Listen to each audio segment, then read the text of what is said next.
Alright, Jumamosi iliyopita ndio ilikuwa ile robo finali ya Sprite B-Ball Kings ambapo sasa hivi tunaelekea nusu finali ambapo nusu finali yetu itakuwa ni tarehe 15, tarehe 22 na tarehe 29. So get ready. Lakini bwana nikwambie tu ni kwamba Mansulin mmoja kati ya wasanii wa hip hop ambaye alikuwa katika ule mchezo wa robo finali ambao ulifanyika katika viwanja vya Chuo Kikuu cha Dar es Salaam ambao ulitako vadizeni kama watu walikuwa wengi, mchezo ulikuwa mzuri na tukapata timu ambazo zimefanikiwa kuelekea nusu finali. So Mansuli alikuwa na yake naye ya kuzungumza, ameonaje mchezo na pia anachukuliaje mchezo basketball. So leo tuko na Mansuli kwenye E-News ambaye kwa sasa ni kuambia tu kwamba anafanya vizuri sana na ngoma yake ambayo inakwenda kwa jina la hip hop.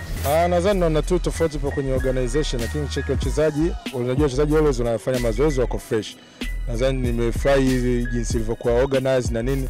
Kwa ningependa kuambia Toto Sprite na East Africa Radio na TV isiwe hapa ndio mwisho.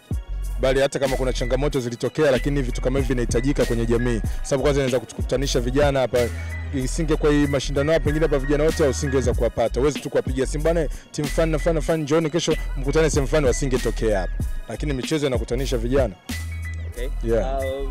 Watu wengi wanasema kwamba basketball inalate sana na hip hop. Hiyo inazungumziaje? Yeah, naweza kusema hiyo kwa sababu kwanza ukiangalia utamaduni wa hip hop umeanzia asili yake ni kule USA, na tukiangalia basketball imebuild sana kule.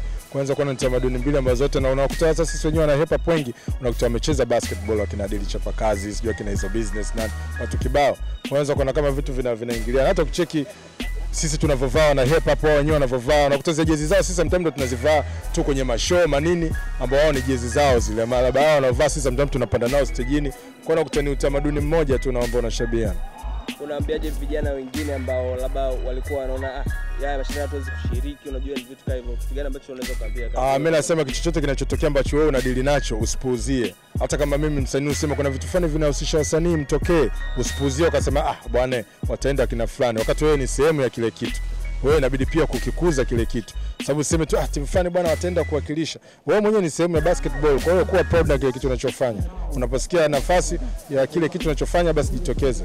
Utofauti wa Sprite B-Ball King na mashindano mengine kwamba Sprite B-Ball King wameamua kuweka hata mtonyo fulani hivi unajua wengi wanasema kwamba hujawahi kutokea. Wewe unalizungumziaje au una kitu gani cha kuambia Sprite B-Ball King pamoja na EATV? Na ndio maana nikasema mwanzo kwamba kucheza watu hizi team kiasi zinacheza tofauti na mimi ni kwenye organization. Nikiwa na maanisha jinsi walivyokuwa well organized mpaka kuweka na hizo prize kwa washindi na nini. Sababu ile inaleta motisha zaidi, mtu anajituma zaidi akijua pia kuna kitu. Japo ndio kitu nakipenda, lakini unapoambiwa kwamba kuna mtonyo unafanya vizuri zaidi kwa moyo wote, sababu unajua kuna coverage inapata chochote kitokea. Hata mimi ukiniambia leo show charity nini ndio tunafanyaga hizo show, lakini tofauti na ukiniambia pia show ina hela ile, lazima nitatoa makucha zaidi. Wanaojipa majina ambayo hawastahiki, mistari wanayoandika sivyo wanavyoishi, wanaidanganya dhira waonekane wako deep, ila kweli wapo shallow lakini talk is cheap.